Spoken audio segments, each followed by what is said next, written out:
কলকাতার উপর। গতবারে আমরা করেছিলাম নমামি গঙ্গে, এবারে আমাদের বিষয় কলকাতা। কলকাতা মানে একটু তো কথা থাকবেই, সবাই একটু ভালো করে শুনবেন। তথ্যমূলক, যেহেতু গানের আসরের এটাই মূল কথা, একটু তথ্যমূলক করে, সেই জন্য একটু কথাও থাকে, সেই কথাগুলো শুনতে হবে। যাই হোক, এরপরেই আমাদের সেই অনুষ্ঠান মঞ্চসজ্জা হচ্ছে।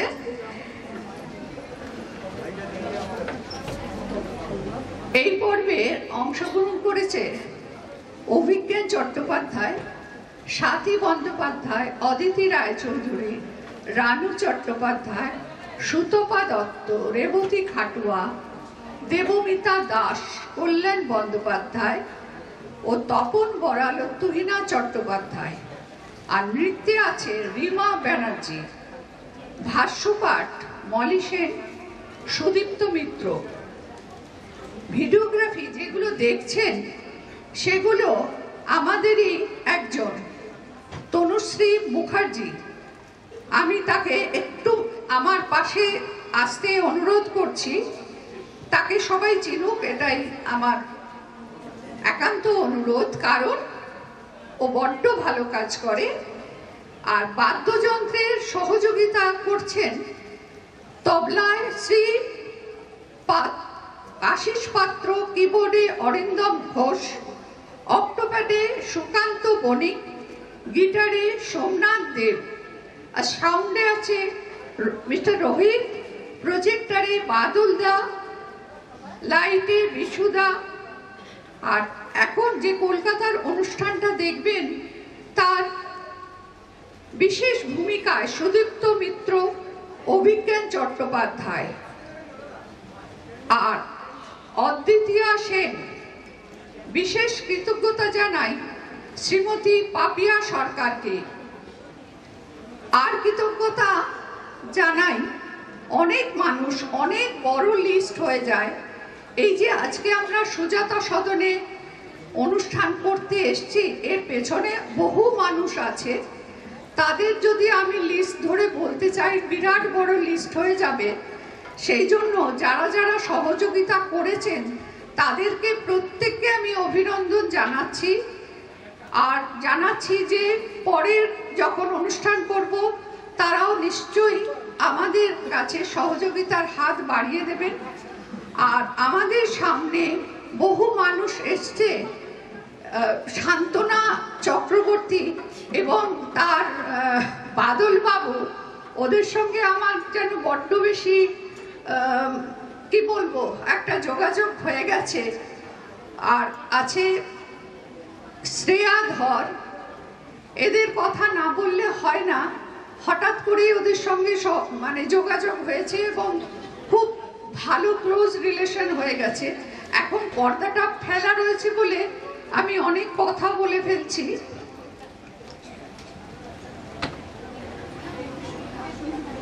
সেই জন্য বলছি, তো কৃতজ্ঞতা স্বীকার এখানে মানে শেষ হবে না। আর একজনের নাম আমি অবশ্য সবসময় বলি, যে 1 নম্বর বিনয় বোস রোডের যে মালিক, সে কিন্তু পুরো বাড়িটা দিয়ে দিয়েছে, তার গাড়িটাও মাঝে মাঝে ব্যবহার করতে দেয়। এ না হলে আমরা কিন্তু আজকে এই জায়গায় পৌঁছতে পারতাম না। সেই জন্য তার জন্য একটা নিশ্চয়ই হাততালি আমরা আশা করব। আমি নামটা বললাম না, একটু খারাপ লাগছে বলতে, যাই হোক। আর সহযোগিতা যারা করেছে, এবং সব থেকে সহযোগিতা করেছে যে যারা এসেছেন আমাদের কষ্ট করে এই গরমের মধ্যে, যারা দেখতে এসেছেন, তাদের নিশ্চয়ই আমরা নিরাশ করব না। মঞ্চ সজ্জা হচ্ছে, এরপরে খুব ভালো একটা অনুষ্ঠান। কিন্তু আমি একটা কথা বলে রাখি, আপনারা যদি সেই উত্তম কুমার অসিত বরণকে মনে করেন, সেটা কিন্তু হবে না। কারণ অনেকগুলো দিন চলে গেছে, এইটাই যে করতে পেরেছে আমাদের ছেলেরা, এটা আমি অন্তত খুব খুশি। এটাই এবারে আমাদের অনুষ্ঠান হতে চলে হয়েছে, এত দেরি হচ্ছে কেন জানি না, হাতে খুব সময় কম, যার জন্য আমি এই পর্দা ফেলা অবস্থায় আপনাদের সঙ্গে কথা বলে নিচ্ছি, কারণ এরপরে হয়তো আমি আর সুযোগ পাবো না।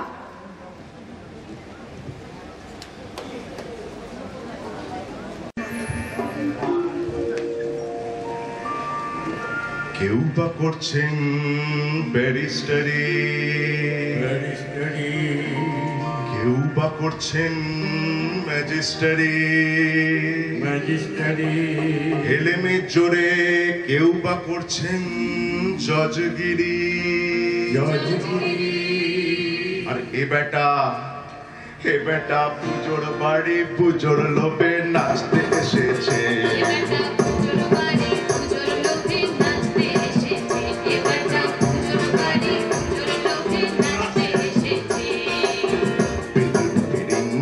বেটা পেরু কাটা, বেটা পেরু কাটা, বেটা ছিল ভালো সাহেব ছিল হলো বাঙালি। এখন কবির দলে এসে মিলে পেটের কাঙালি।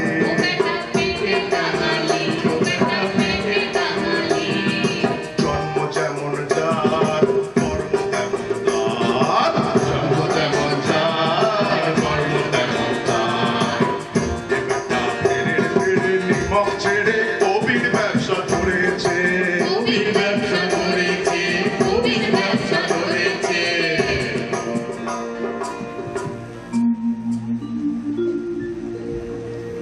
শিবের নাম ধারণ করে নায়ক ভোলানাথ বাংলাদেশের কবি আসরে তাণ্ডব নৃত্য করে বেড়াচ্ছে। ভগবতীর শক্তি হতে শিবের উৎপত্তি, তাই আর জিজ্ঞাসা করি, যে শক্তি হতে উৎপত্তি সেই শক্তি তোমার পত্নী কি কারণ? কহ দেখি ভোলানাথ এর বিশেষ বিবরণ। সমুদ্র মন্থন কালে বিষ পান করেছিলে, তখন ডেকেছিলে দুর্গা দুর্গা বলে, রক্ষা করো আপনি। সেই দিন কি ভুলে তারে ডেকেছিলে জননী?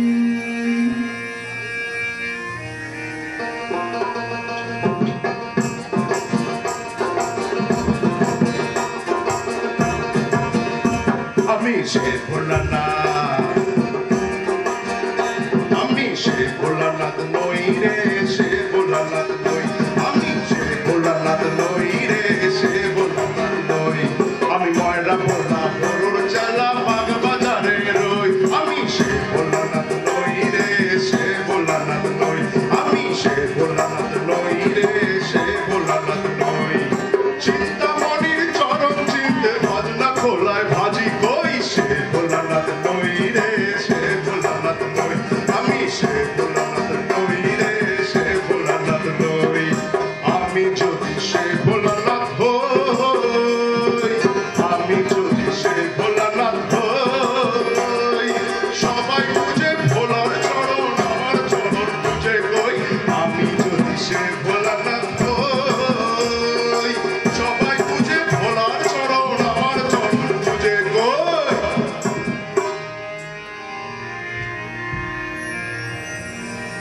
প্রশ্নটা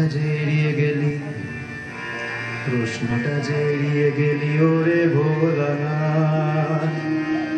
ভেবেছিস উল্টো পাল্টা কথা বলে করবি আসর মাত।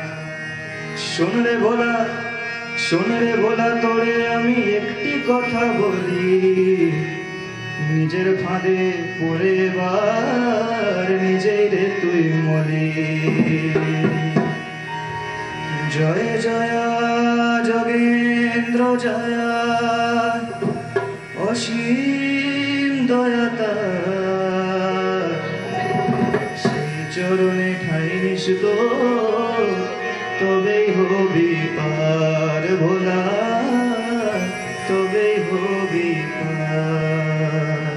তুই যাত্রী রিঙ্গি জবর জঙ্গি পারবে না তোর তরাতে। তুই যাত্রী রিঙ্গি জবর জঙ্গি পারবে না মা তরাতে। তোকে পারবে না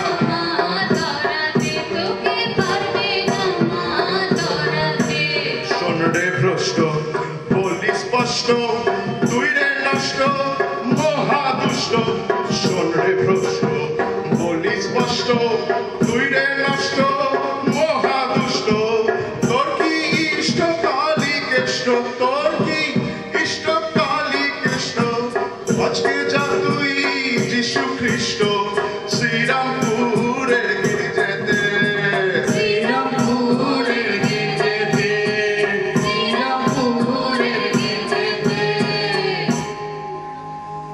এবার নায়েব মশাই দিয়েছেন একখানা। কি বলুন কি সাহেব, কথা যে আর সয় না, এবার কিছু বলুন। সত্য বটে সত্য বটে আমি যেতে ভেঙ্গি ওই লোক ভিন্ন ভিন্ন ওই লোক ভিন্ন ভিন্ন অন্তিমে একাঙ্গী অন্তিমে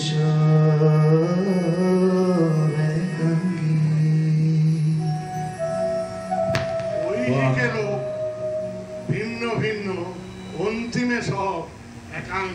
বাবা অপূর্ব, ওই হিকে সব ভিন্ন ভিন্ন অন্তিমে সব একাঙ্গী।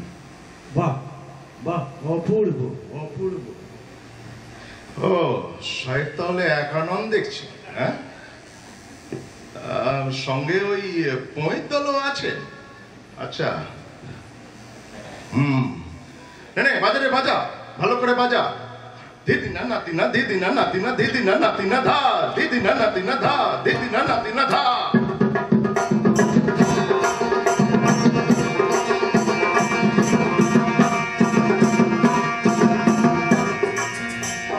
তারো গাড়ি চেয়ে দেখছি চৌকিদারের ভাগ বেশি।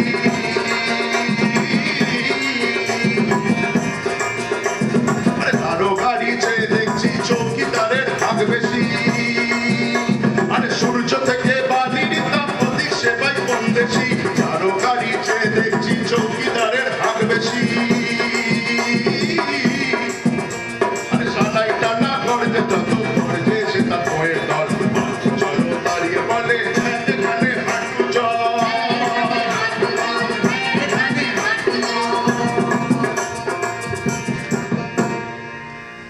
এ ভুল তোমার সাজে না, কবিয়াল কুলের শিরোমণি তুমি, তোমাকে হারায় এ সাধ্য কার?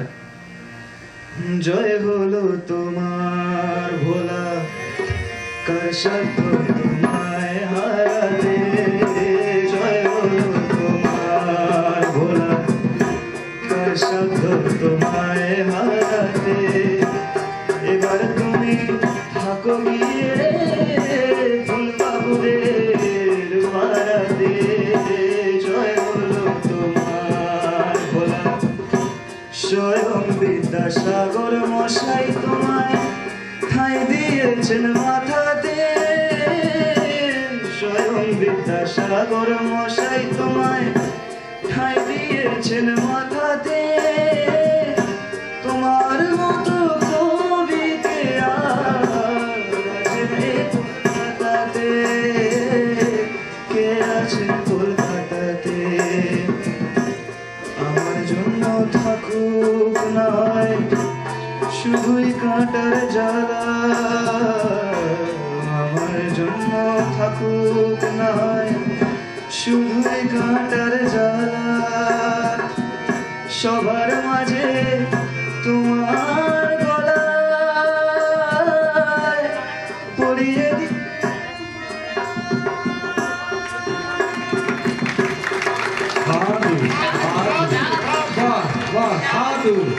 কিন্তু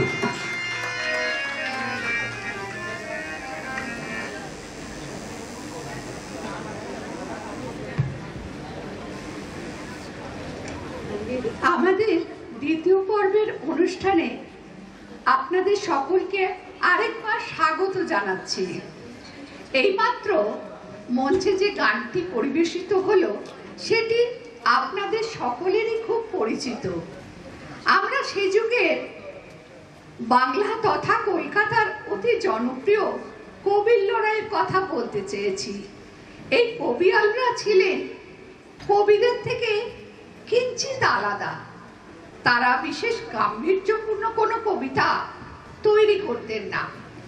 ক্ষণিকের আনন্দদানের উদ্দেশ্যেই হতো তাদের কাব্য সৃজনের প্রয়াস।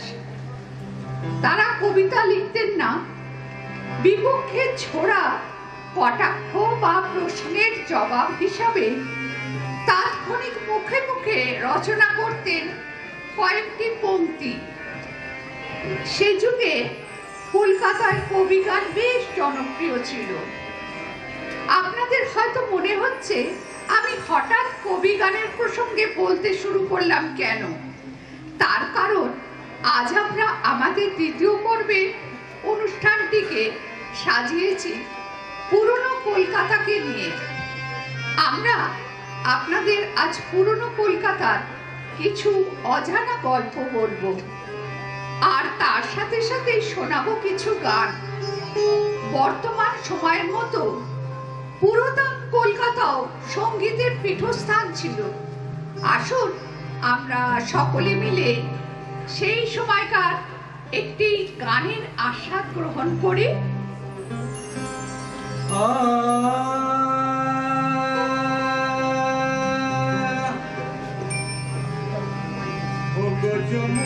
যমুনায় জল আনতে যাচ্ছ,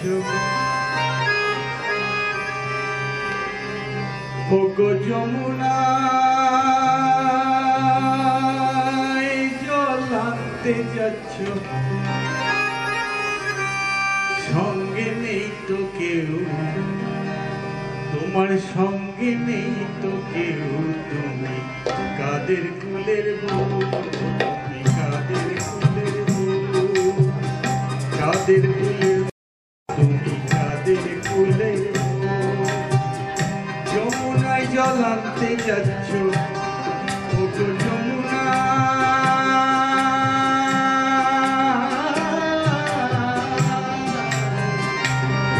ওগো যমুনায় জল আনতে যাচ্ছ, যমুনায় জল আনতে যাচ্ছ, সঙ্গে নেই তো কেউ, তুমি কাদের কুলের বউ গো, তুমি কাদের কুলের বউ, কাদের কুলের বউ গো, তুমি কাদের কুলের বউ।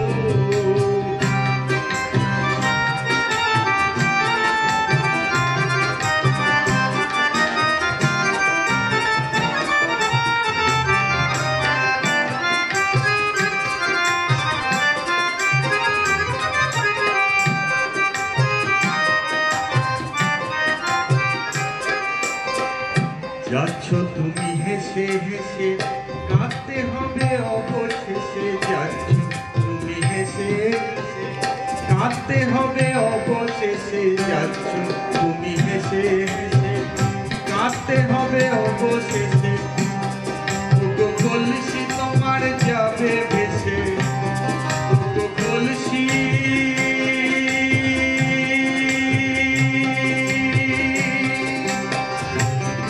ওগো কলসি তোমার যাবে ভেসে, কলসি তোমার যাবে ভেসে, লাগলে জলের ঢেউ, লাগলে প্রাণের ঢেউ, লাগলে প্রেমের ঢেউ, তুমি কাদের কুলের বউ গো, তুমি কাদের কুলের বউ, কাদের কুলের বউ গো, তুমি কাদের কুলের বউ। যমুনায় জল আনতে যাচ্ছ, ওগো যমুনা,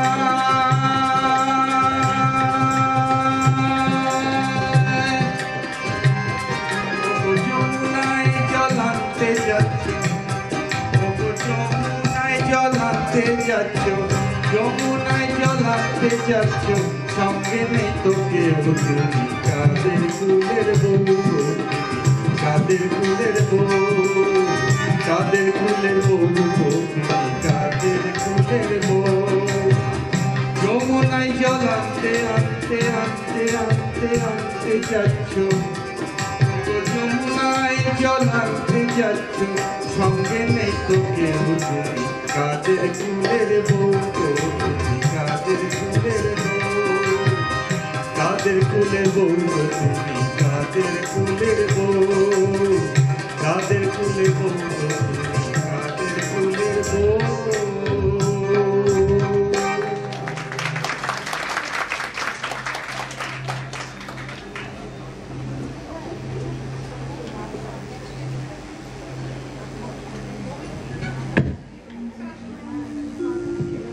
এবার আসুন আমরা সকলে মিলে শুনি কল্লোলিনী কলকাতার জন্মের ইতিবৃত্ত।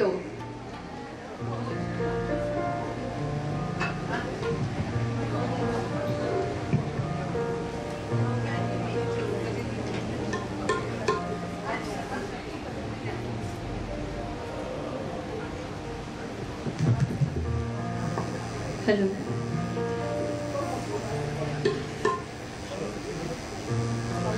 শোনাবো আজ একটা প্রাচীন নগর জন্মকথা, যার মাটিতে সোনার ফসল সবুরে সভ্যতা। পাঁজরে যে জমিয়ে রাখে নরম নদীর ঢেউ, তার জন্মদিনের খবরটাকে সত্যি জানে কেউ? এই কলকাতা কলকাতার কাছে চন্দ্রকেতু গড়, এই কলকাতা কলকাতার কাছে চন্দ্রকেতু গড়। অবাক করা খবর বেরোয় খনন কার্য থেকে, তিলোত্তমা কল্লোলিনী লুকিয়েছিল রেখে। শুঙ্গা কুষাণ গুপ্ত যুগের চিহ্ন প্রমাণ স্বরূপ, হাজার দুয়েক বছর ধরে তার নাগরিক রূপ। এই কলকাতা কলকাতার কথা ইশারায় ইঙ্গিতে, এই কলকাতা কলকাতার কথা ইশারায় ইঙ্গিতে। 1495-তে বিপ্রদাসের পুঁথি, 1510 গুরু নানক কালীতে সম্মতি। 95 আইনি আকবরীর খাজনা খাতা, 1660 ভ্যান্ডেন গ্রুপ আঁকেন ম্যাপের পাতা। এই কলকাতা কলকাতার ঘরে 1608 যেবার, এই কলকাতা কলকাতার ঘরে 1608 যেবার সাবর্ণ রায় চৌধুরীরা হলেন জায়গিরদার। হালি শহর থেকে সুদূর ডায়মন্ড হারবার, জাহাঙ্গীরের প্রতিনিধি 8খানি পরগনা। সুতানটি গোবিন্দপুর বরিশাসর সুনা, এই কলকাতা কলকাতার সবই তারই মধ্যে ছিল, এই কলকাতা কলকাতার সবই তারই মধ্যে ছিল। রাস্তা পাকা হলো প্রথম নিমতা বিরাটি হয়ে, বরিশাতে শেষ হলো তা কালীক্ষেত্র হয়ে। জুড়ল নগর সুসজ্জিত জনপদ বন্দর, মুখরিত বাঙালিয়ানা ইউরোপীয় স্বর। এই কলকাতা কলকাতার যখন 1610 পারি, এই কলকাতা কলকাতার যখন 1610 পারি, হাজার দশেক মানুষ থাকে প্রাসাদ তুল্য বাড়ি। সাবর্ণদের দুর্গা পূজা আনন্দ নগরী, পর্তুগিজার আর্মেনিয়ান রেজা বিবির কবর, পর্তুগিজার আর্মেনিয়ান রেজা বিবির খবর। সুতানতি আন্তর্জাতিক বাণিজ্যের শহর। এই কলকাতা কলকাতার যখন 1690, এই কলকাতা কলকাতার যখন 1690, মুঘল হয়ে ভীত কি এক পালিয়ে আসা যুবক, কিভাবে হয় খোদায় মালুম কলকাতারই জনক। অবাক লাগে কিভাবে তা আমরাও মানলাম, এই কলকাতা কলকাতার মাঠে উঠছে বেলুন তখন, এই কলকাতা কলকাতার মাঠে উঠছে বেলুন তখন। জন্মদিনের মেলায় যখন চলছে উদযাপন, কাণ্ড দেখে সাবর্ণদের বিনিদ্র রাত যাপন। কলোনিয়াল হ্যাংওভারে আদেকলামি দেখে মামলা হলো আদালত আদালতে শহর সাক্ষী রেখে এই কলকাতার সেদিন 2003 সাল, এই কলকাতার সেদিন 2003 সাল। আদালতের সওয়াল জবাব শেষ হলো যেই সব, রাস্তা মিছিল তস্য গলির উঠল কলরব। বিন্দু বিন্দু ঘাম জমানো সব বাঙালির শ্রমে কলকাতাকে দেব না তাই জবচারণক নামে। এই কলকাতার তবে জন্মদিনটা কবে? এই কলকাতার তবে জন্মদিনটা কবে? তিলে তিলে গড়ে ওঠা তিলোত্তমা আমার, সব বাঙালির সংস্কৃতি আর মননে সববার। হাজার দুয়েক বছর পরেও হয়নি আজও প্রাচীন, জন্ম নিচ্ছে রোজ দুবেলা, তাই নেই তো জন্মদিন।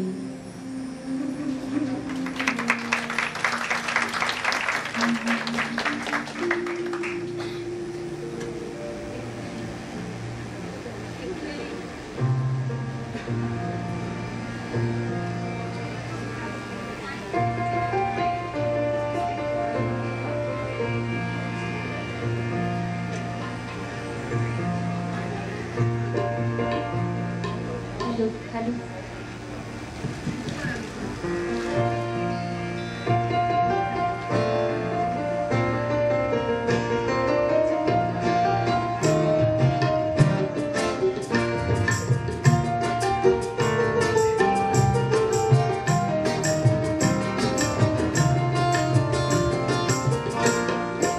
একটু গেলেই অতই সাগর, পা বাড়ালে নদী, বুকের মাঝে কুলু কুলু গঙ্গা ভাগীরথী।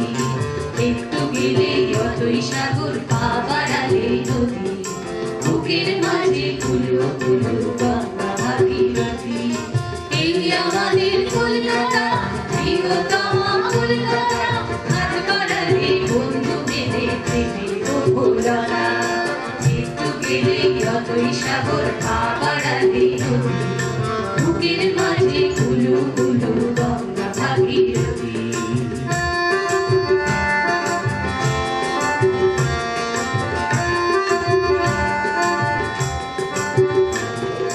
মায়ের মতো কলকাতা তার কলকাতা আছে, সবাইকে নেয় আপন করে টানে কাছে। মায়ের মতো কলকাতা তার কলকাতা আছে, সবাইকে নেয় আপন করে টানে কাছে। এই আমাদের কলকাতা, আদরিনী কলকাতা, ছড়ায় গানে ছড়িয়ে আছে গল্প অনেক কথা। একটু গেলেই অতই সাগর, পা বাড়ালে নদী, বুকের মাঝে কুলু কুলু গঙ্গা ভাগীরথী।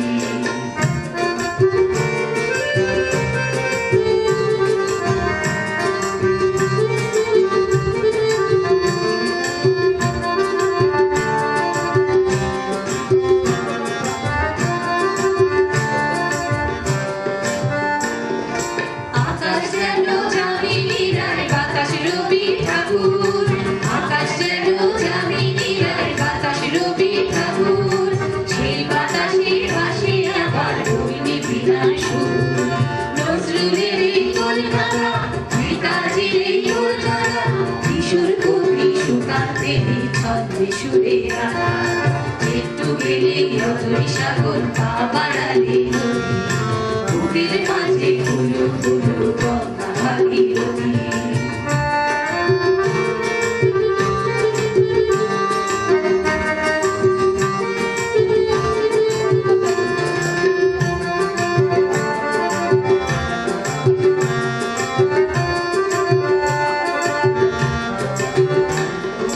পোড়া বারুদ গন্ধ ছড়ায় বাতাসে এলো এলো, বিনয় বাদল দীনেশ বুকের রক্ত দিয়ে গেল। পোড়া বারুদ গন্ধ ছড়ায় বাতাসে এলো এলো, বিনয় বাদল দীনেশ বুকের রক্ত দিয়ে গেল। স্বাধীনতার কলকাতা, বিপ্লবের এই কলকাতা, অশ্রু দিয়ে লেখা আছে ইতিহাসের পাতা। একটু গেলেই অতই সাগর,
গঙ্গা ভাগীরথী।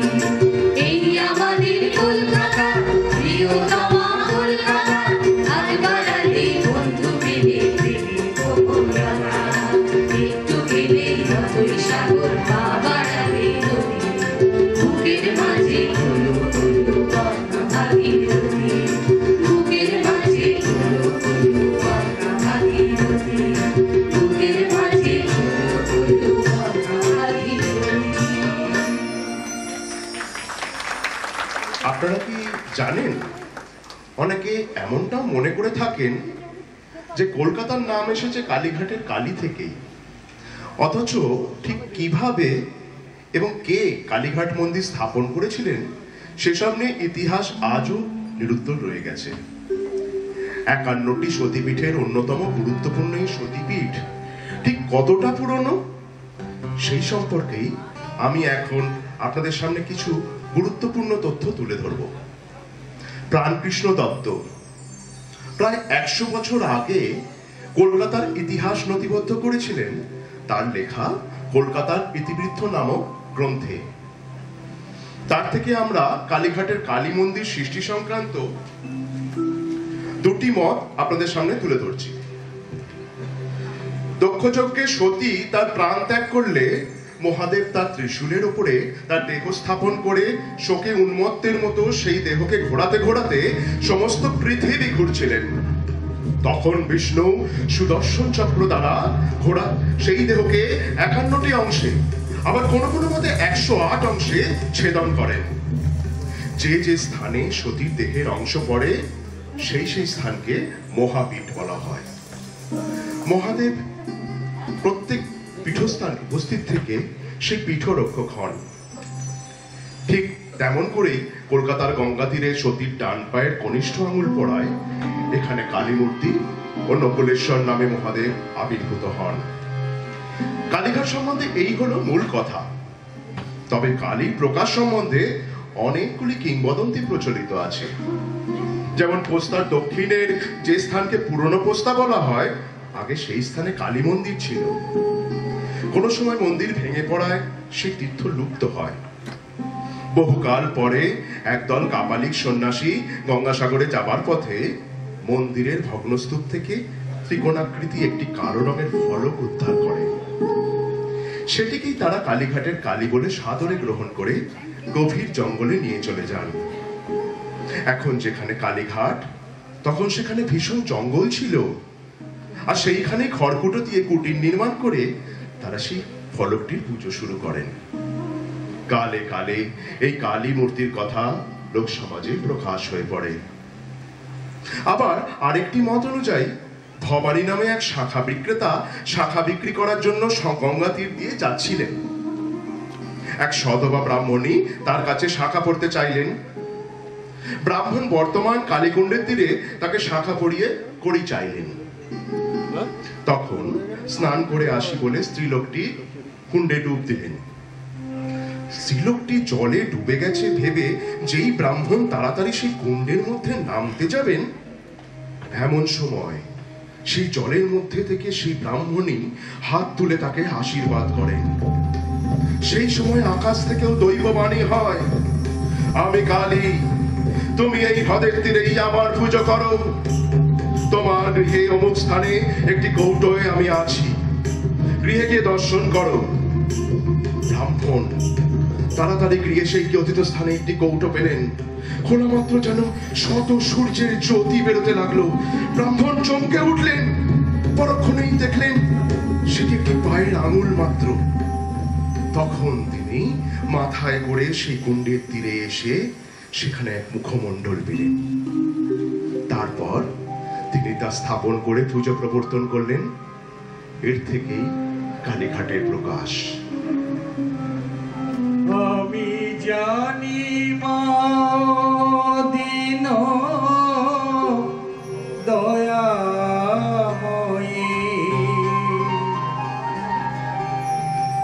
আমি জানি মা দিন দয়াময়ী, তুমি দুর্গমেতে দুঃখ দুঃখ হরা মাতঙ্গী তারা আমার মাতঙ্গী তারা তুমি বিঘ্ন ধরা পরার পরা মাতঙ্গী তারা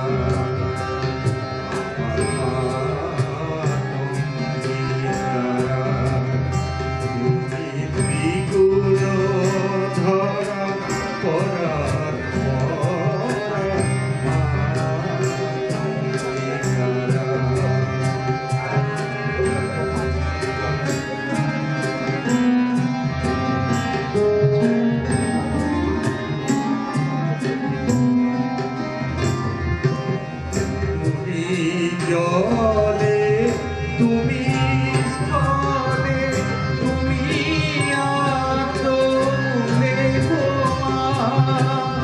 তুমি জলে তুমি স্থলে তুমি আতলে আছো সর্বঘটে অর্কূটে আছো সর্বঘটে অর্কূটে সাকার আকার নিরাকার মাতঙ্গী তারা আমার মাতঙ্গী তারা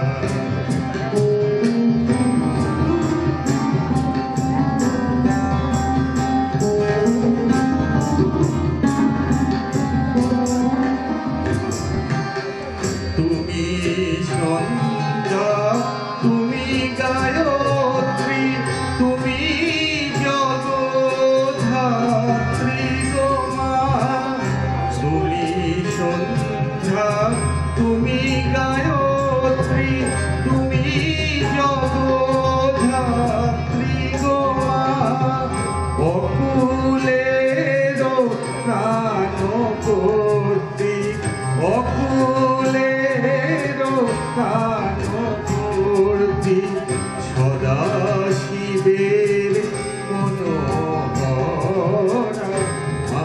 মাতঙ্গী তারা আমার মাতঙ্গী তারা তুমি ত্রিগুণ ধরা পরা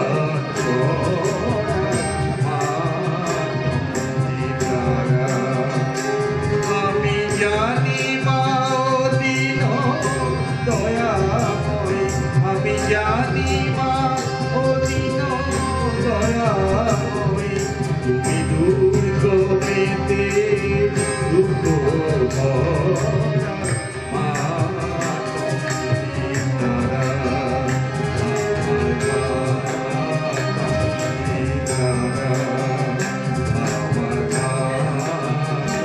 মাতঙ্গী তারা।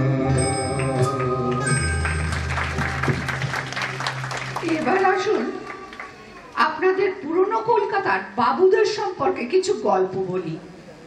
1757 সালে পলাশীর যুদ্ধের পর এদেশে রাজা বাদশাহ আর নবাবদের অন্তিম প্রহর শুরু হয়ে গিয়েছিল। রবার্ট ক্লাইভ এসে জাঁকিয়ে বসলেন কলকাতায়। বাংলার নতুন রাজধানী হলো কলকাতা। গড়ে উঠল ইউরোপীয়দের জন্য হোয়াইট টাউন আর দেশীয়দের জন্য ব্ল্যাক টাউন। নেটিভদের মধ্যে শেঠ বসাকদের তখন রমরমা কলকাতায়।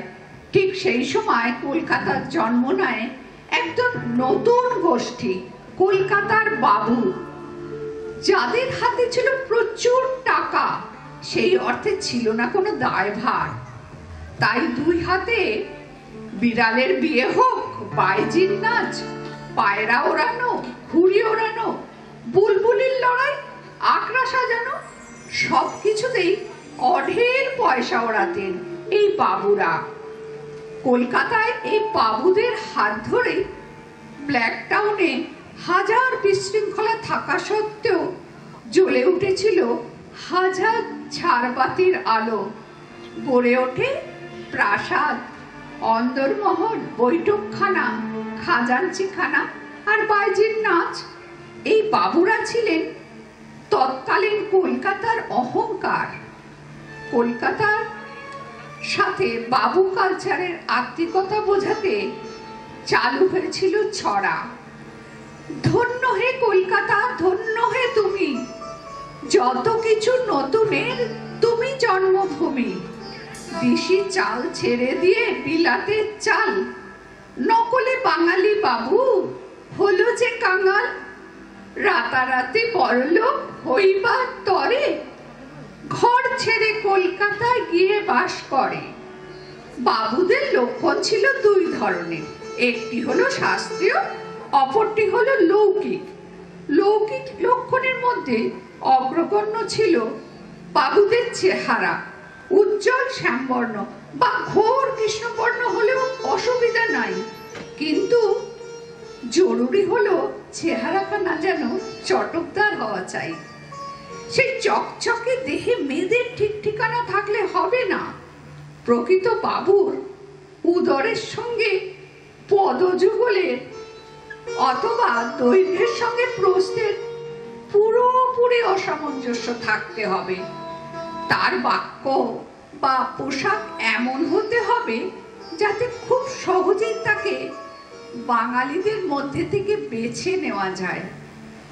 বাবুরা ধুতি চাদর পরতে পারেন, কিন্তু সেই ধুতি যেন ঢাকাই ধুতি হয়। ধুতির জোরের পারখানা যেন কখনোই তাদের কোমরে চোট দিতে না পারে। এই বাবুরা সব কিছুতে পয়সা ওড়াতেন, তবে সব থেকে বেশি পয়সা ওড়াতেন খ্যাতির পিছনে।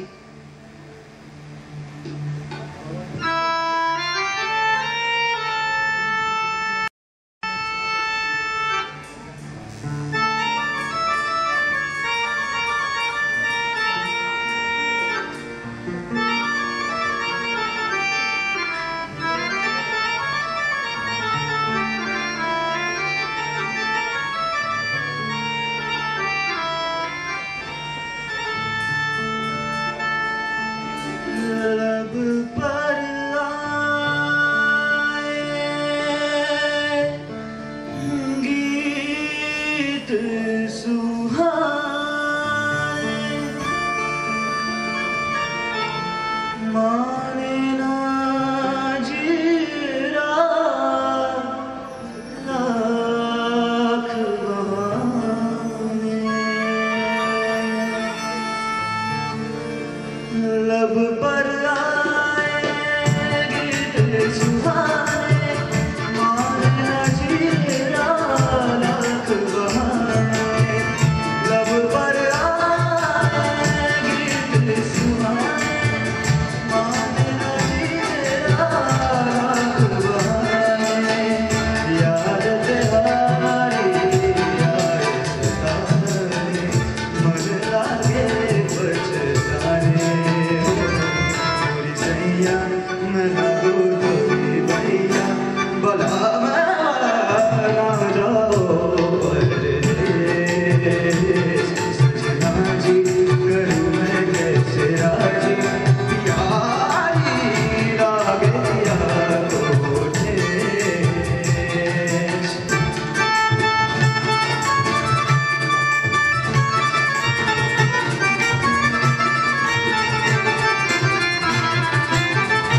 এবার কলকাতার দুর্গাপুজো নিয়ে আপনাদের কিছু কথা বলি।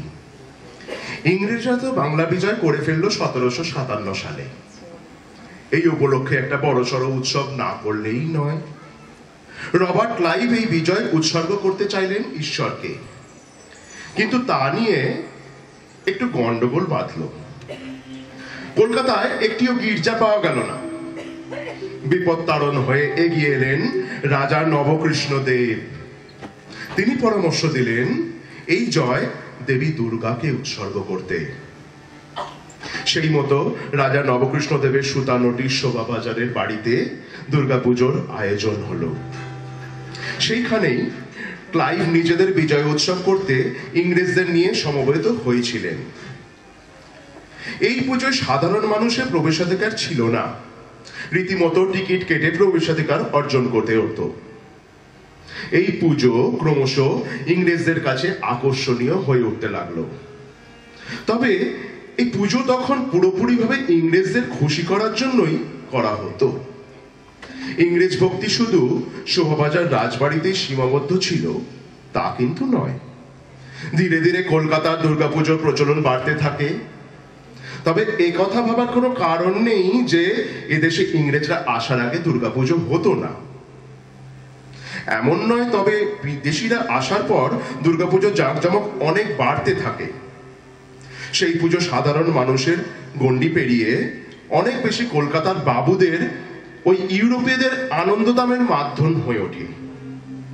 তখন বিদেশিদের জন্য কলকাতার ইংলিশম্যান পত্রিকার পাতায় বছরের এই সময়টায় প্রকাশিত হতো কোন বাবুর বাড়িতে এবারে দুর্গাপুজো হচ্ছে আর তা কতটা জাঁকজমকপূর্ণ হচ্ছে, এসব নিয়ে নানা তথ্য। কোথায় কোন বাড়িতে বাইজি নাচ নাচতে হচ্ছে, কোথায় ভোজে কি থাকছে, এইসব খবর। কলকাতায় হিন্দু মুসলমান নির্বিশেষে তখন সকলেই ইংরেজদের দেশের নতুন রাজা মেনে নিয়েছিল।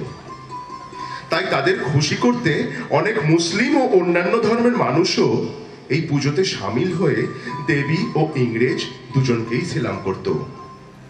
আর এভাবেই কলকাতা দুর্গাপুজো ধর্মীয় পুজো পাঠের গণ্ডি পেরিয়ে জাতি ধর্ম নির্বিশেষে একেবারে জনমানসের পুজো হয়ে উঠেছিল। ইংরেজরা বাবুদের এই পুজোকে বলতো নেটিভ পুজো। এই নেটিভ পুজোর অবশ্য অনেক গল্প আছে। যেমন একটা গল্প শোনা যায় যে জগৎরাম মুখোপাধ্যায় বাড়িতে তার ছেলেমেয়েরা প্রতি বছর পুজোর সময় মামা বাড়ি যেত, কিন্তু একবার তার কন্যা জগত্তারিণীর মনে হলো যে তাকে মামার বাড়িতে সকলে অবহেলা করেছে। অভিমানে তিনি বাড়ি ফিরে আসেন। সেটা ছিল অষ্টমীর দিন। তিনি পিতার কাছে এসে জেদ ধরেন তাদের বাড়িতেও দুর্গাপুজো করতে হবে। অগত্যা বাধ্য হয়ে জগৎরাম অষ্টমীর দিন ঘট স্থাপন করে সেই বছর থেকেই পুজো চালু করলেন। সেই পুজোতে মায়ের ভোগ ছিল খিচুড়ি আর কলাই ডাল। এরপর থেকেই একটি রীতি হয়ে দাঁড়ায় পুজোর আগে খিচুড়ি ও কলাই ডালের।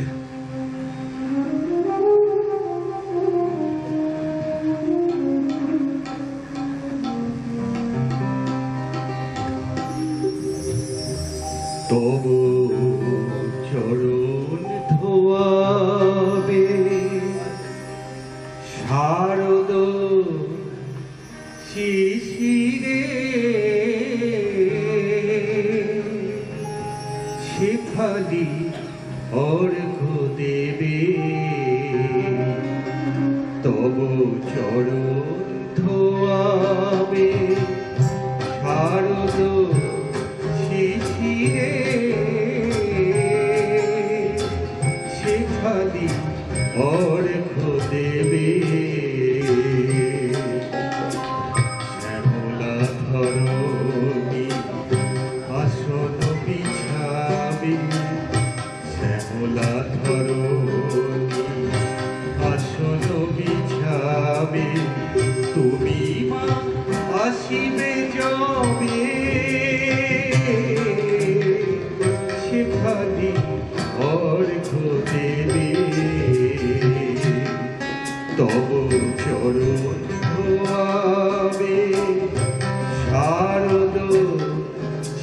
শিশিরে সেখানে অর্ঘ দেবে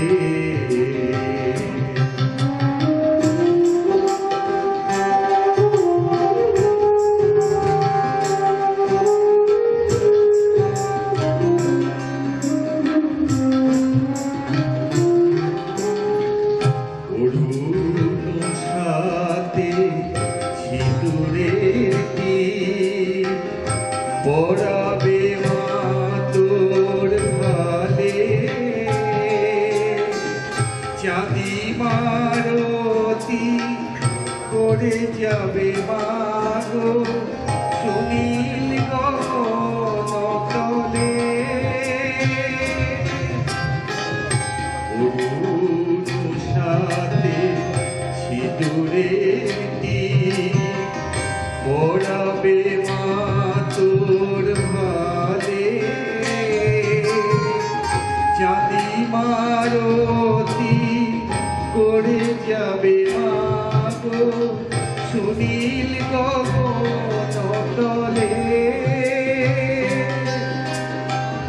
দিকে দিকে মা গো আগমনী গীতি দিকে দিকে মা গো আগমনী গীতি দোয়েল শ্যামা গাহিবে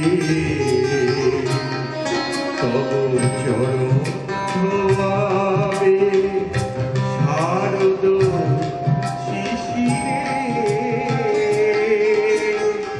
সেখানে অর্ঘ দেবে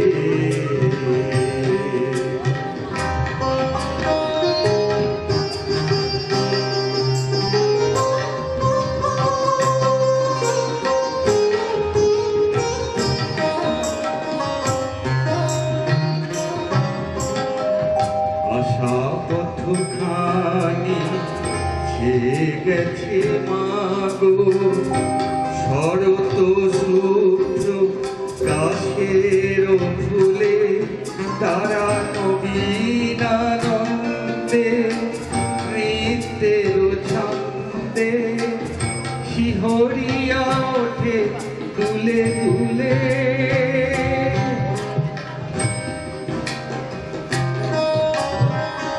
আশা পথখানি ছেয়ে গেছে মাগো শরত শুভ্র কাশের ফুলে তারা নবীন আনন্দে নৃত্যের ছন্দে শিহরিয়া ওঠে দুলে দুলে জীর্ণ জীবনে তব আগমনে জীর্ণ জীবনে তব আগমনে নূতন আশার সুর পাবে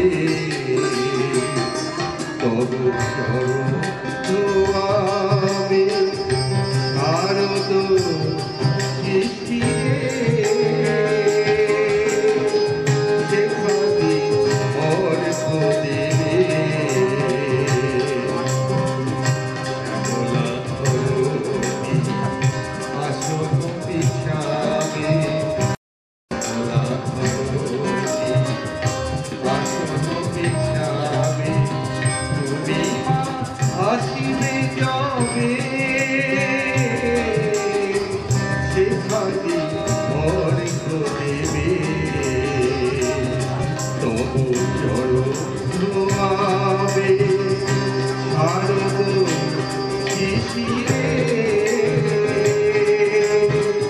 সেখানে অর্ঘ দেবে সেখানে অর্ঘ দেবে সেখানে অর্ঘ দেবে।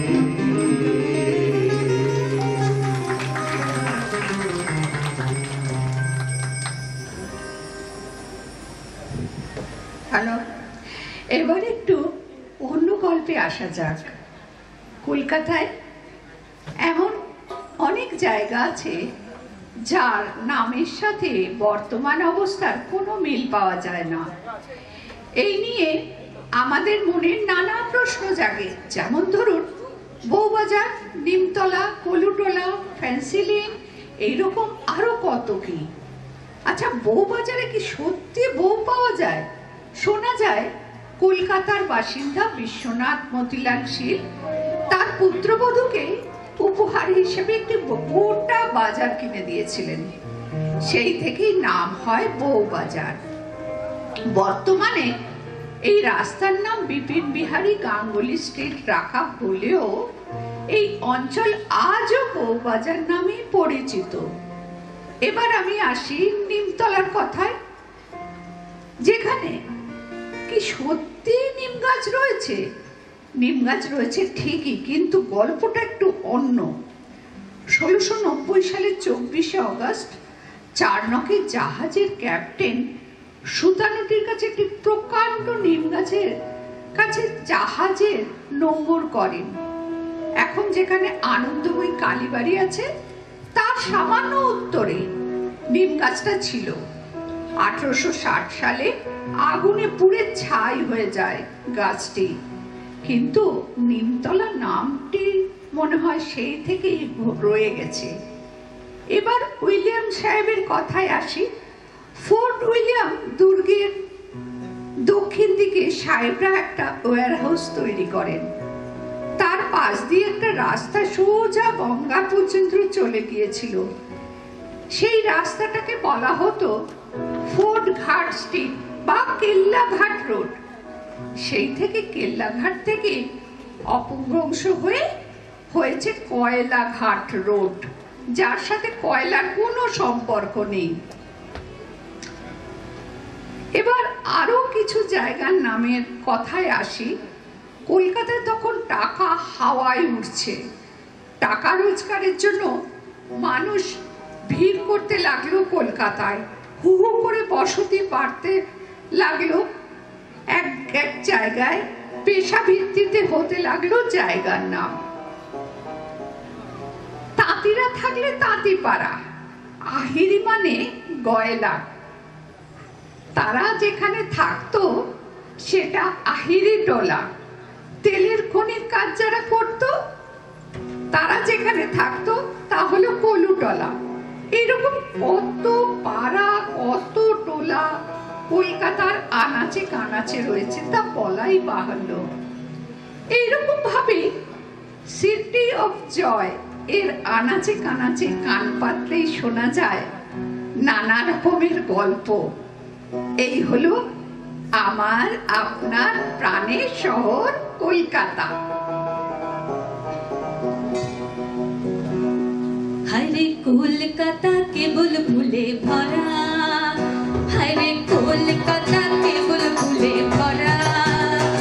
এটার বুদ্ধি মানে চুরি করে বোকায় পড়ে ধরা। হায়রে কলকাতা কেবল ফুলে ভরা, হায়রে কলকাতা কেবল ফুলে ভরা।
কলকাতা কেবল ফুলে ভরা এটা রুটি মানে চুরি করে ভোগায় পরে ধরা হারে কলকাতা কেবল ফুলে ভরা হারে কলকাতা কেবল ফুলে ভরা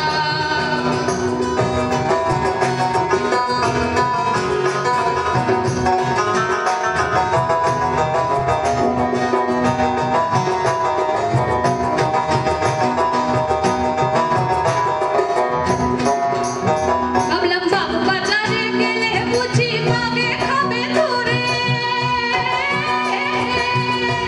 ভাবলাম বাবু বাজারে গেলে বুঝি মাগে খাবে ধরে দেখি থাকেন সেথা মদন মোহন থাকেন সেথা মদন মোহন গোকুল মিত্রের ঘরে হায়রে কলকাতা কেবল ফুলে ভরা হায়রে কলকাতা কেবল ফুলে ভরা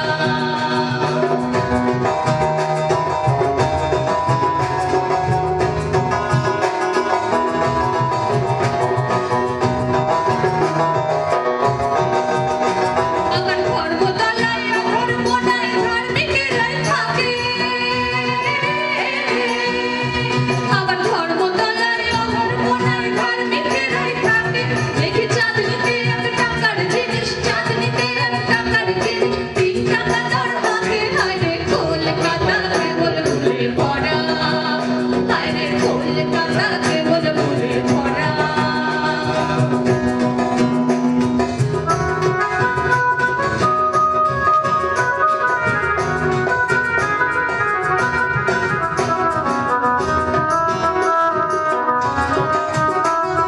খেলায় পড়ে ঘুরে ঘুরে বেড়াই হাতে মারে খেলায় পড়ে ঘুরে ঘুরে বেড়াই হাতে মারে একদিন দেখতে যাবো নিমের গাছটি দেখতে যাবো নিমের গাছটি কলার ঘাটে হায়রে কলকাতা কেবল ফুলে ভরা হায়রে কলকাতা কেবল ফুলে ভরা এথায় বুদ্ধি মানে চুরি করে ভোগায় পরে ধরা হায়রে কলকাতা কেবল ফুলে ভরা হায়রে কলকাতা কেবল ফুলে ভরা হায়রে কলকাতা কেবল ফুলে ভরা আচ্ছা বলুন তো কলকাতার প্রথম পাকা রাস্তা কোনটা? পার্ক স্ট্রিট নামটাই বা এলো কোথা থেকে? তাহলে চলুন না আজকে গল্প করতে করতে কলকাতার রাস্তাঘাটগুলো একটু ঘুরে আসি। বর্তমান লোরেটো কলেজ যেখানে সেখানে সেই বাড়িটা ছিল এলিজা ইম্পের বাগান বাড়ি। সেই বাগান বাড়িতে হরিণ চড়ে বেড়াতো, এক কথায় পার্ক বলা হয়। যেহেতু এই রাস্তা দিয়ে এলিজা ইম্পের বাগান বাড়ি যাওয়া যেত তাই এই রাস্তার নাম হয়ে গেল পার্ক স্ট্রিট। ভাবা যায় এখন যে জমজমাট ধর্মতলা আমরা দেখছি তা কিন্তু আগে একদমই ছিল না। 3খানা গ্রাম কিনে কলকাতা তৈরির সময় এই এলাকা ছিল দুর্ভেদ্য জঙ্গল। সুতানুটি গ্রাম আর ভবানীপুরের কালীক্ষেত্র অবধি ছিল গোবিন্দপুরের সীমানা। এই দুইয়ের মধ্যে স্যান্ডউইচ হয়েছিল কলকাতা গ্রাম। গোবিন্দপুরের পূর্ব দিকে ছিল বিস্তৃত এক জলাভূমি। তখন একটাই রাস্তা ছিল এই কলকাতায়, তা উত্তরে চিতপুর থেকে শুরু করে দক্ষিণে কালীঘাটে গিয়ে শেষ হয়েছিল। 1704 সালে বেঞ্জামিন ভাউচার নামে এক সাহেব কোম্পানির হয়ে জমি কেনা বেচার দায়িত্ব নিয়ে কলকাতায় আসে। আর ঠিক তখন থেকেই বেড়ে উঠতে থাকে আমাদের স্বাদের কলকাতা। এই সময় অনেক রাস্তা তৈরি হয়, রাস্তাগুলোতে পিচ ঢালাই করা হয়। কিন্তু সেই পিচ ঢালাইয়ের কাজ শুরু হয়েছিল চিতপুর রোড থেকে। শোনা যায় টোডারমলের মন্ত্রী মনোহর ঘোষ এই জায়গার নাম হয় এই জায়গায় এই এলাকায় চিত্তেশ্বরী দুর্গার মূর্তি স্থাপন করেছিলেন। সেই থেকেই এই জায়গার নাম হয় চিতপুর। ভাবতে পারেন পলাশীর যুদ্ধের অনেক আগেই কলকাতা তৈরি হয়ে গিয়েছিল। চৌরঙ্গি কবে তৈরি হয় জানেন? তবে শুনুন, এই চৌরঙ্গি তৈরি হয় সিরাজের মৃত্যুর পর। 1757 সালে বাংলার শেষ নবাবের মৃত্যুর পর রবার্ট ক্লাইভ মন দেন কলকাতায় সাজানোয়। বিরাট জঙ্গলে তখন কোপ পড়ে। যে জায়গাটা তৈরি হয় সেটাই হলো চৌরঙ্গি। কলকাতার একটি পুরনো নকশায় ধর্মতলা থেকে পার্ক স্ট্রিট চৌরঙ্গি রোড নামে পরিচিত ছিল। শোনা যায় এই অঞ্চলে এক অলৌকিক ক্ষমতা সম্পন্ন সন্ন্যাসী বাস করতেন, তার নাম ছিল জঙ্গলাগিরি চৌরঙ্গী। তার নাম থেকেই এই অঞ্চলের নাম হয় চৌরঙ্গি। আসুন এবার পুরনো কলকাতার গল্প করতে করতে একটা নতুন কলকাতার গান শুনে নেওয়া যাক। আমার কাছে কলকাতা মানে city of culture, city of heritage and city of surprises. লোকে বলে প্যারিস ভালোবাসার শহর, আর আমি বলি কলকাতা প্যাশনের শহর।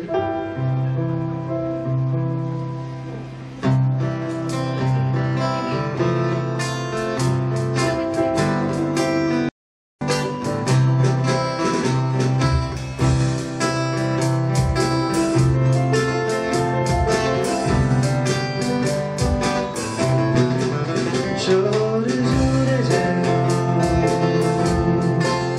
প্রেমের বর্ষণ, আলোতে মাখামাখি আমার দিনরাত। কখনো নেমে আসে অচেনা বেসুর, তোমাকে ভালোবেসে আমার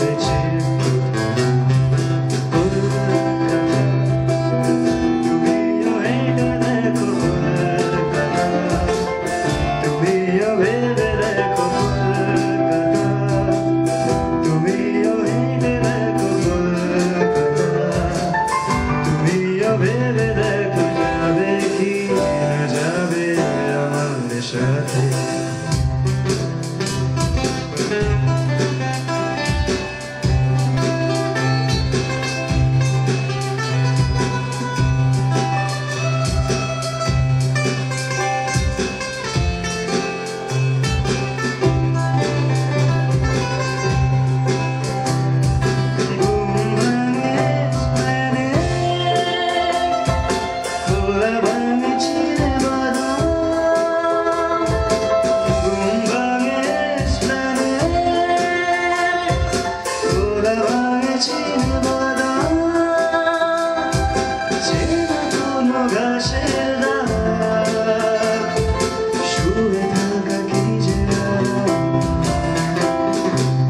শহরে জুড়ে ছিল রবির মরশুম, আলোতে মাখামাখি আমার গৃহরূপ।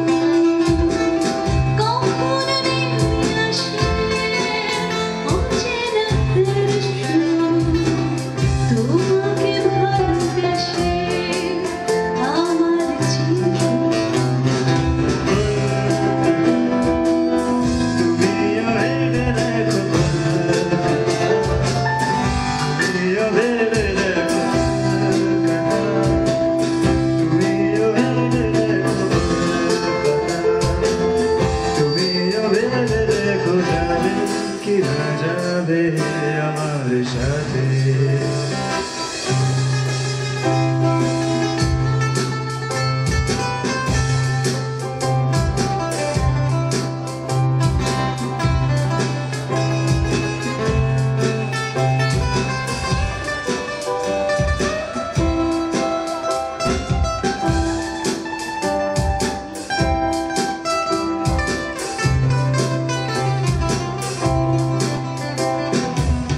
যেতে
আমাদের প্রাণের শহর কলকাতার বেশ কিছু গল্প আপনাদের সাথে ভাগ করে নিলাম। গল্প করতে করতে সত্যিই যেন আমরা আজ পুরনো কলকাতার অলিতে গলিতে আনাচে কানাচে পৌঁছে গিয়েছিলাম। এই শহর বর্তমানে পশ্চিমবঙ্গের রাজধানী ও বৃহত্তম একটি শহর, যাকে ভারতীয় সংস্কৃতির পীঠস্থান বলা চলে। এই শহর যুগ যুগ ধরে আগত সকলকে আপন করে নিয়েছে। এই শহর উৎসবের শহর, নানা ভাষা, নানা মত, নানা পরিধান, বিবিধের মাঝে দেখো মিলন মহান। কলকাতা হলো বিবিধের মাঝে এক মিলন ক্ষেত্র। ঊনবিংশ শতকের শেষ ভাগে, বিংশ শতকের সূচনায় বাংলার নবজাগরণের পীঠস্থান ছিল এই কলকাতা। সাহিত্য, থিয়েটার, শিল্পকলা ও চলচ্চিত্রের ক্ষেত্রে এই শহর এক স্বতন্ত্র ঐতিহ্য বহন করে আসছে। কলকাতা অনেক বিশিষ্ট ব্যক্তি সাহিত্য, সঙ্গীত, নাটক, চলচ্চিত্র, শিল্পকলা ও বিজ্ঞান অন্যান্য ক্ষেত্রে বিশেষ কৃতিত্বের অধিকারী হয়েছেন। এদের মধ্যে কয়েকজন নোবেল পুরস্কারও পেয়েছেন, অন্যান্য আন্তর্জাতিক পুরস্কারেও সম্মানিত হয়েছেন। পশ্চিমবঙ্গে বাংলা চলচ্চিত্র শিল্পের কেন্দ্র এই কলকাতা। এখানে জাতীয় গুরুত্ব সম্পন্ন বেশ কয়েকটি খ্যাতনামা সাংস্কৃতিক প্রতিষ্ঠান রয়েছে। এগুলি হলো academy of fine arts, Victoria Memorial, Asiatic society, ভারতীয় সংগ্রহশালা ও জাতীয় গ্রন্থাগারের নাম বিশেষভাবে উল্লেখযোগ্য। এগ্রি হর্টিকালচারাল সোসাইটি অফ ইন্ডিয়ার মতো বেশ কয়েকটি পেশাদার বিজ্ঞান গবেষণা প্রতিষ্ঠান এই কলকাতাতেই অবস্থিত। এই শহরে একাধিক ক্রিকেট মাঠ ও এই কলকাতাতেই অবস্থিত। এই শহরে একাধিক ক্রিকেট মাঠ রয়েছে, ফ্র্যাঞ্চাইজি রয়েছে। কলকাতার মানুষ কিন্তু ক্রিকেটের তুলনায় ফুটবল খেলার বেশি আগ্রহী। তাই কলকাতা ভারতের ফুটবলের মক্কা নামে পরিচিত। এখানকার খাদ্য, সংস্কৃতি, বিশ্বজনীন প্রকৃতির, বাঙালির রান্না সাহসী হৃদয়ের জন্য। কলকাতা শেফরা চাইনিজ, মোগলাই এরকম সব রান্নাকে নিজের মতো করে মানুষের সামনে পরিবেশন করেছেন। আর কলকাতার মিষ্টি, তার তো কোনো জবাব নেই। নলেন গুড়ের সন্দেশ, অথবা মিষ্টি দই, অথবা কেশিদাসের রসগোল্লা, এর চেয়ে ভালো আর কি হতে পারে?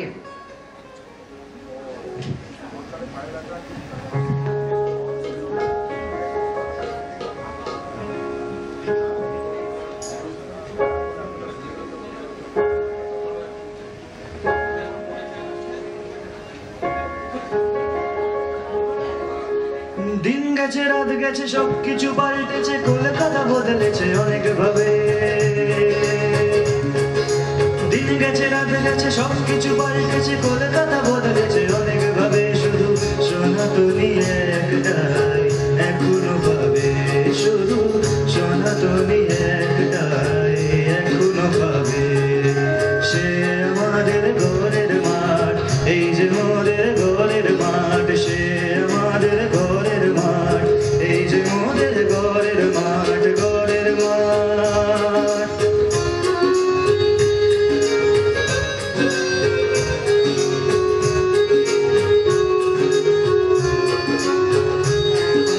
ওই শোনো মনুমেন্ট কত কথা বলছে, চলবে না চলবে না চলবে, চলছে চলবে চলছে চলবে।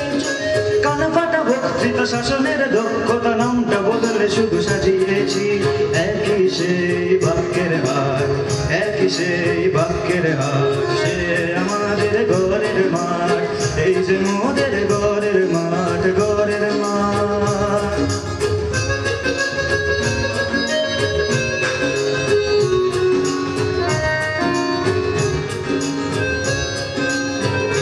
কত মন দেওয়া নেওয়া খেলা চলেছে, কত মন দেওয়া নেওয়া খেলা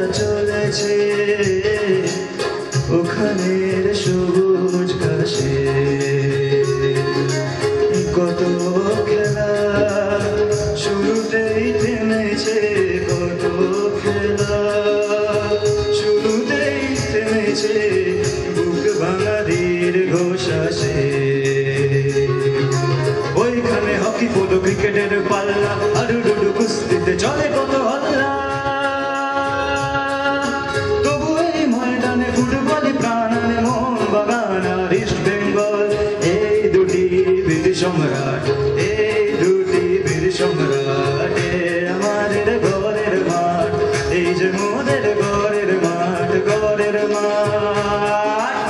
দিন গেছে রাত গেছে সবকিছু পাল্টেছে, কলকাতা বদলেছে অনেক ভাবে, শুধু সনাতনী একটাই এখনো পাবে, শুধু সনাতনী একটাই এখনো পাবে।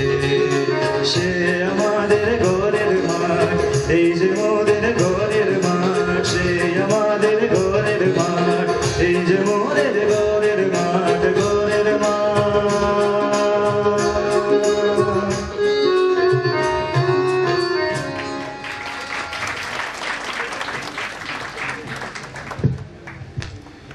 এ শহর কলকাতা আমার আপনার স্বপ্নে দেখা রাজকন্যা, রাজপুত্রের শহর।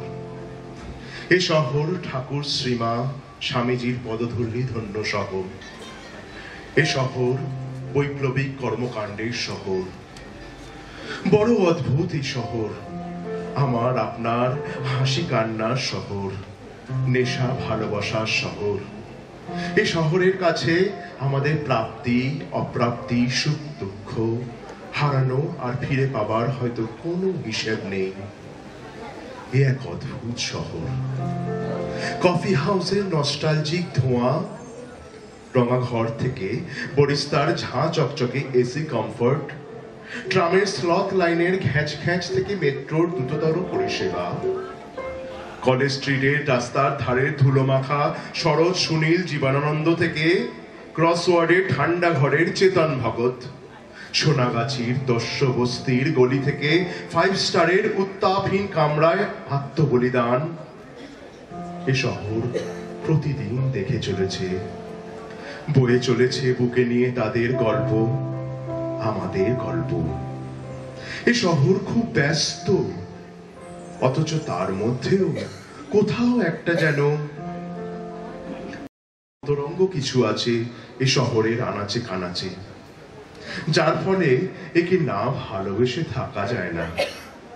হয়তো আজকের কলকাতা সেদিনের ক্যালকাটার থেকে অনেক অনেক বদলে গেছে, তা সত্ত্বেও এর অন্তরাত্মা আছে একই রকম। প্রত্যেক শহরেরই কিছু নিজস্বতা থাকে যা তাকে অন্যদের তুলনায় আলাদা করে তোলে। কিন্তু কলকাতা এমন এক শহর যা সাধারণতা তার অনন্যতার এক বড় কারণ। আসলে এই শহর মাটির খুব কাছে, যেন আমাদেরই মতো এক সাধারণ ব্যক্তি সত্তা। তাই তো এই শহরের বাতাসের মৃদু সোদা সুগন্ধ আজও অনেককে আনুষঙ্গিকতা অসুবিধা ভুলিয়ে দিয়ে বাধ্য করে তার প্রথম বৃষ্টি ভেজায় সঙ্গ দিতে। আজকের এই প্রতিনিয়ত বদলে যাওয়া জীবনের সাথে পাল্লা দিয়ে এ শহর পাল্টে চলেছে অবিরত। তবুও এই পরিবর্তনের মাঝে কিছু জিনিস থাকে যা থেকে যায় চিরন্তন হয়ে। ঝাঁ চকচকে বহুতল আর মাল্টিপ্লেক্সের সাথেই আজও ইচ্ছে করলেই ফিরে পাওয়া যায় সেই নস্টালজিয়া কুয়াশা ভেজা নিজের কলকাতাকে, যা চির নতুন হয়েও পুরাতনকে বিদায় জানায় না, বরং চলে পাশাপাশি হাতে হাত রেখে।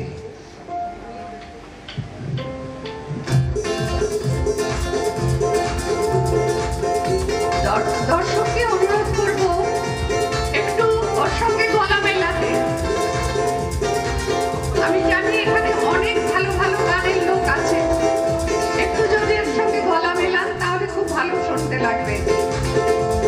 আমরা কলকাতার শেষ পর্যায়ে চলে এসেছি।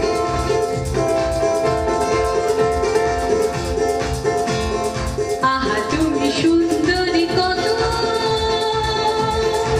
কলকাতা, আহা তুমি সুন্দরী কত কলকাতা, এখানে পথে ঘাটে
প্রাণে বাসে তবু তুমি সুন্দরী কত কলকাতা আহা তুমি সুন্দরী কত কত কত কলকাতা আহা তুমি সুন্দরী কত কত কত কলকাতা কলকাতা কলকাতা।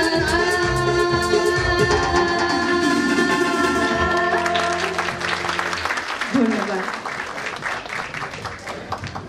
ধন্যবাদ সবাইকে। আর কলকাতার যে তথ্যমূলক অনুষ্ঠানটি আজ এখন আপাতত না, কলকাতার অনুষ্ঠানটা শেষ হলো। এরপর আমরা সলিল বাবুকে শ্রদ্ধার্ঘ্য জানাবো গানে গানে। একটু আমরা সময় চেয়ে নিচ্ছি।